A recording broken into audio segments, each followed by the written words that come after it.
మాకేం అభ్యంతరం లేదు, మాకేం ఇబ్బంది కూడా లేదు అని కూడా ఈ సందర్భంగా చెప్పదలుచుకున్నాను.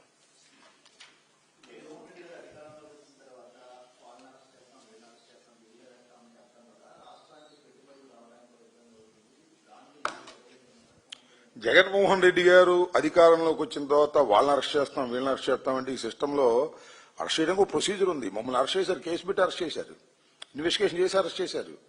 చూశారు కదా, చాలా మంది రావులు పెట్టారు, బెయిల్లో బయటకు వచ్చారు.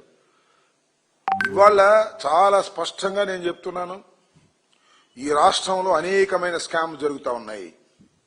నెంబర్ 1, మెడికల్ కాలేజీల ప్రైవేటీకరణలో స్కామ్, అమరావతి భూముల్లో స్కామ్, లోన్ తీసుకొని ఇవాళ ఎంత 50,000 కోట్ల పైచులుగా లోన్ తీసుకుని కాంట్రాక్టర్ పిలిచి 8% కిక్ బ్యాక్స్ తీసుకుని చేస్తున్నారు స్కామ్. ఈ స్కామ్స్ అన్నిటి మీద వైఎస్ఆర్ కాంగ్రెస్ పార్టీ అధికారంలోకి వచ్చిన వెంటనే విచారణ జరుగుతుంది. ఆ విచారణ క్రమంలో ఎంత పెద్దవారైనా చట్ట ప్రకారం లోపలికి వెళ్లవలసిందే. అది మేము చెప్పదలుచుకుంది. మమ్మల్ని లోపల ఎట్టేస్తామంటే వేస్తారు, అన్యాయం చేసినప్పుడు వేస్తారు, స్కామ్ చేసినప్పుడు వేస్తారు. అది 15 సంవత్సరాలు నువ్వు అక్కడే ఉంటానంటున్నావు, నీదే అధికారం అంటున్నావు కదా, మేము రానియం జగన్మోహన్ రెడ్డి అంటున్నావు, ఎట్లా వస్తాడో చూస్తామంటున్నావు, మీరు భయపడమాకమంటున్నావు. ఐఏఎస్ వాళ్ళు భయపడుతున్నారంట, ఎందుకు భయపడతారు వాళ్ళు మాత్రం నాకు అర్థం కాలేదు. తప్పు చేయకోకుండా తప్పు చేయమంటే వాళ్ళు చేయట్లేదు అనమాట కొంతమంది. అందుకని వాళ్ళు నాన్ ఫోకల్ పోస్టుకు పోతారు, ఎక్కడో పాపం మూలన వేస్తారు. ఎవడైతే అడ్డుగోలుగా సంతకం పెడతారో వాళ్ళని తీసుకొచ్చి పెట్టుకుంటున్నారు. ఇది జరుగుతున్నటువంటి వ్యవహారం చట్ట ప్రకారమే ఈ సమాజంలో జరుగుతుంది. మేము చెబుతున్నది ఏంటంటే ఈ 18 మాసాల్లో అనేక లక్షల కోట్ల స్కాములు జరుగుతూ ఉన్నాయి. వాటన్నిటి మీద విచారణ జరుగుతుంది. వాటన్నిటినీ కూడా విచారించి చట్ట ప్రకారంగా ఎవరినైనా సరే శిక్షించడం జరుగుతుంది అనేది విస్పష్టం. దానికి కంగారు పెడితే వాళ్ళ కర్మ, మనం ఏం చేయగలిగింది.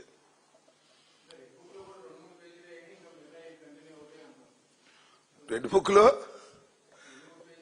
బెదిరిస్తున్నాడు, రెడ్ బుక్ లో 3 పేజీలు ఆయన చెబుతున్నాడు. మరి ఎన్ని పేజీలు ఉన్నాయో ఆయన తెలుసో లేదో మరి నాకు తెలీదు. గౌరవనీయమైనటువంటి ఐటీ శాఖ మంత్రి అయినా, విద్యాశాఖ మంత్రి అయినా, లేక ఉప ముఖ్యమంత్రి షాడోనా, లేకపోతే ముఖ్యమంత్రి షాడోనా? ఎన్ని పేజీలు ఉన్నాయి స్వామి నీ రెడ్ బుక్ లో? నేను చెప్పా కదా, నీ రెడ్ బుక్ మా కుక్క కూడా లెక్క చేయదని. రెడ్ బుక్ పెట్టుకో, ఏమైంది? We don't care that. Red book సాంప్రదాయాన్ని తెచ్చింది పవన్ కళ్యాణ్, దానికి దోహదపడింది పవన్ కళ్యాణ్ అని నేను అంటున్నా. రెడ్ బుక్ గురించి ఇంతవరకు మాట్లాడలేదు ఎప్పుడు పవన్ కళ్యాణ్ గారు. అంటే కక్ష తీర్చుకోమనే అర్థం. లోకేష్ తెచ్చాడు, ఇందా పవన్ కళ్యాణ్ అంత పొరపాటు. లోకేష్ తెచ్చాడు, పవన్ కళ్యాణ్ సపోర్ట్ చేస్తున్నాడు, ఖచ్చితంగా అనుభవిస్తారు. రెడ్ బుక్ సాంప్రదాయానికి మీరు బలి కావలసిన పరిస్థితులు వస్తాయేమో ఆలోచించుకోండి, గుర్తుపెట్టుకోండి. మీ సాంప్రదాయం అది. ఎక్కిస్తున్నారు సమాజంలో, మా క్యాడర్ కూడా ఎక్కిస్తున్నారు రెడ్ బుక్ అని, గుర్తుపెట్టుకోండి. లోకేష్ పిల్లకాకి లోకేష్కి ఏం తెలిసింది? ఉండేలు దెబ్బ, ముందుంది ముసళ్ల పండుగ.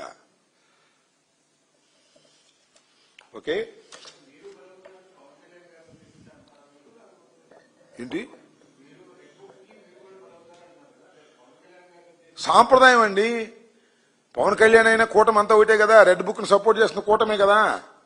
ఒక సాంప్రదాయాన్ని రాజకీయాల్లోకి తీసుకొచ్చిన తర్వాత ఆ సాంప్రదాయాన్ని తర్వాత వాడు మొయ్యాలంటాడు. అది వచ్చిన ప్రాబ్లం. అది లోకేష్ రెడ్ బుక్ పెట్టాడు, నువ్వెందుకు పెట్టమంటారు రేపు నన్ను, జగన్మోహన్ రెడ్డి గారిని? ఇది కదా ప్రాబ్లము. ఆ సాంప్రదాయాన్ని తీసుకొచ్చిన తర్వాత అదే సాంప్రదాయాన్ని కొనసాగించవలసిందిగా ప్రజలు కోరతారు. అది ప్రమాదకరం. ఆ ప్రమాదకరమైనటువంటి ఫలితాలకు వచ్చే ప్రమాదం ఉంది. దానివల్ల మీరు నష్టపోతారు అని నేను చెప్పదలుచుకున్నా, సూటిగా చెప్పదలుచుకున్నా. రెడ్ బుక్ ఏమండి పిచ్చావండి? లోకేష్ కి రెడ్ బుక్ ఏంటి నాకు అర్థం కాలేదు. చట్టం ఉంది, రాజ్యాంగ పుస్తకం ఉంది, రెడ్ బుక్ ఏంటి?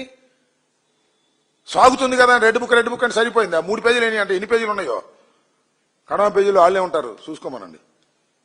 3 సంవత్సరాలు పోయిన తర్వాత కడమ పేజీలు రెడ్ బుక్లు వాళ్ళే ఉంటారు. బారు లోకేష్ అని 3 పేజీలు లోకేషే ఉంటాయి. This is too much. ప్రజాస్వామ్యంలో ఈ విధానమే తప్పు. పిల్లకాకి చేస్తున్నటువంటి పనులివి. ఉండేలు దెబ్బ పడుతుంది సమాజంలో రాను రాను రోజుల్లో, గుర్తుపెట్టుకోమని చెప్పదలుచుకున్నాను.